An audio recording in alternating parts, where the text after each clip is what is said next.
क्या आपने पहले कभी साबूदाना और मिक्स फ्रूट की ड्रिंक ट्राई की है? अगर नहीं की है तो आज मैं आपको सिखाऊंगी बहुत ही रिफ्रेशिंग फ्रूट ड्रिंक की रेसिपी और आपको अपनी सीक्रेट ट्रिक भी बताऊंगी जिससे आपकी ड्रिंक परफेक्ट बनकर रेडी होगी। तो वीडियो को आप लास्ट तक जरूर देखें। बिस्मिल्लाहिर्रहमानिर्रहीम। अस्सलाम वालेकुम। उम्मीद करती हूँ आप सब खैरियत से होंगे। आज मैं लाई हूँ आपके लिए मजेदार रिफ्रेशिंग सी साबूदाना और मिक्स फ्रूट की ड्रिंक की रेसिपी, जो कि आप एज अ डिजर्ट भी सर्व कर सकते हैं और एज अ ड्रिंक भी सर्व कर सकते हैं। तो चलें आए बिना टाइम वेस्ट किए चलते हैं रेसिपी की तरफ।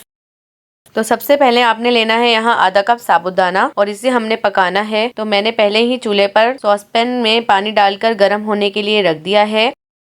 पानी अच्छे से गर्म हो गया है तो अब मैं इसमें ऐड करूंगी साबूदाना। और जैसे ही आप इसमें साबूदाना ऐड करें तो आपने चम्मच घुमाते रहना है जब तक इसको अच्छा सा बॉयल ना आ जाए। जब इसको अच्छा सा बॉयल आ जाएगा तो उसके बाद हम इसको पकने के लिए छोड़ देंगे तकरीबन 12 से 13 मिनट के लिए। और बीच बीच में आपने चम्मच घुमाते रहना है।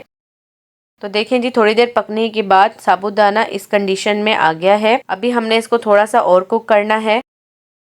अल्हम्दुलिल्लाह जी, साबूदाना अच्छे से कुक हो गया है। अब हम इसे एक छन्नी में डालकर निचोड़ लेंगे और इस पर हम ठंडा पानी और कर देंगे ताकि जो इसका कुकिंग प्रोसेस है वो रुक जाए। आपने भी ये स्टेप लाजमी करना है। पानी पोर करने के बाद हम इसे ठंडा होने के लिए रख देंगे।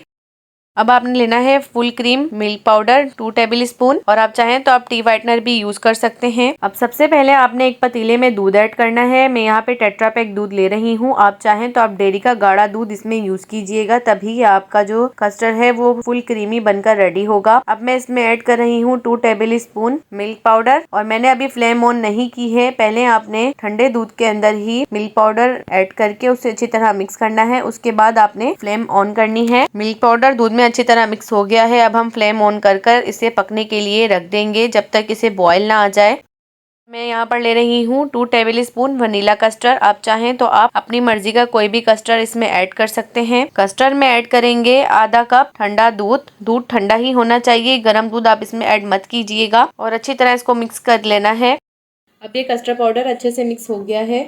अल्हम्दुलिल्लाह दूध को अच्छी तरह से बॉयल आ गया है। तो अब मैं इसमें ऐड कर रही हूँ वनीला कस्टर्ड और इसे मैं अब चम्मच की मदद से अच्छी तरह मिक्स करूंगी और चम्मच जब तक घुमाती रहूंगी जब तक इसमें अच्छे से बॉयल ना आ जाए। अगर आपने कस्टर्ड में अच्छी तरह चम्मच नहीं घुमाया तो कस्टर्ड में लम्प्स भी बन सकते हैं। आपने कस्टर्ड को ज्यादा थिक नहीं करना और ना ही इसे ज्यादा पकाना है, बस हमें इसका कच्चापन दूर करना है। और बस हम इसमें अब ऐड करेंगे आधा कप चीनी। चीनी को ऐड करके हम अच्छी तरह मिक्स करेंगे और इसे थोड़ी देर पकने के लिए छोड़ देंगे।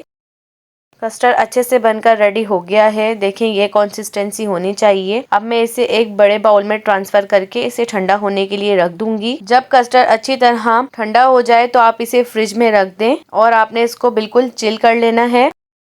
1 घंटे तक फ्रिज में रखने के बाद कस्टर्ड अच्छे से ठंडा हो गया है। अब मैं इसमें ऐड कर रही हूँ साबूदाना। ये आपको स्टिकी सा लग रहा होगा पर जब ये ठंडे दूध में मिक्स होगा तो ये बिल्कुल सेट हो जाएगा। आपको घबराने की कोई जरूरत नहीं है। अब साबूदाना हम अच्छी तरह मिक्स करने के बाद इसे दोबारा फ्रिज में रख देंगे ताकि साबूदाना अच्छे से फूल जाए। तकरीबन आपने इसको 1 से 2 घंटा फ्रिज में रखना है ठंडा होने के लिए। माशाल्लाह देखें फ्रिज में रखने के बाद साबूदाना अच्छे से फूल गया है। और आप इसमें फ्रूट्स जब भी ऐड कीजिएगा जब आपको इसे सर्व करना हो तो सबसे पहले मैं इसमें एप्पल ऐड कर रही हूँ। आधा कप मैंने इसमें एप्पल ऐड किया है और इसे हम अच्छे से मिक्स करेंगे। हाफ कप ही मैं इसमें स्ट्रॉबेरी ऐड कर रही हूँ और इसे भी हम अच्छी तरह मिक्स करेंगे। आप चाहें तो अपनी मर्जी के भी फ्रूट्स इसमें ऐड कर सकते हैं, जैसे कि ग्रेप्स, ब्लैक ग्रेप्स, इस तरह के फ्रूट्स आप इसमें ऐड कर सकते हैं। यहाँ मैं ले रही हूँ अनार। अनार को भी मैं अच्छी तरह इसमें मिक्स कर दूंगी। अनार भी तकरीबन आधा ही कप है। आधा कप बनाना स्लाइस इसमें ऐड करने हैं और इन सब चीजों को आपने अच्छी तरह से मिक्स कर लेना है। तो देखिए कितनी मजेदार रिफ्रेशिंग सी हमारी साबूदाना ड्रिंक बनकर रेडी हुई है। और मैं इसमें ऐड कर रही हूँ ग्रीन जेली। ये टोटल ऑप्शनल है, अगर आप इसमें ऐड करना चाहें तो ये बहुत ही खूबसूरत लगेगा, पर अगर आप इसे स्किप भी करना चाहें तो कोई बात नहीं है। अल्हम्दुलिल्लाह जी, कितनी मजेदार बनकर हमारी ये रिफ्रेशिंग सी ड्रिंक बनकर रेडी हुई है। ये दिखने में ही मजेदार नहीं है, जब आप इसे पियेंगे तो आपका दिल खुश हो जाएगा। और रोजेदारों के लिए जब आप इसे बनाएंगे और अपने डाइनिंग टेबल पर रखेंगे तो ये आपकी डाइनिंग टेबल को 4 चांद लगा देगी। उम्मीद करती हूँ कि आपको मेरी ये रेसिपी अच्छी लगी होगी और आप मेरी इस रेसिपी को जरूर ट्राई करेंगे। अगर आपको मेरी वीडियो अच्छी लगी है तो मेरी वीडियो को लाइक और चैनल को सब्सक्राइब करना ना भूलें। फिर मिलेंगे नेक्स्ट वीडियो में, तब तक के लिए अपना बहुत सारा ख्याल रखें और मुझे दुआओं में याद रखें। अल्लाह हाफिज।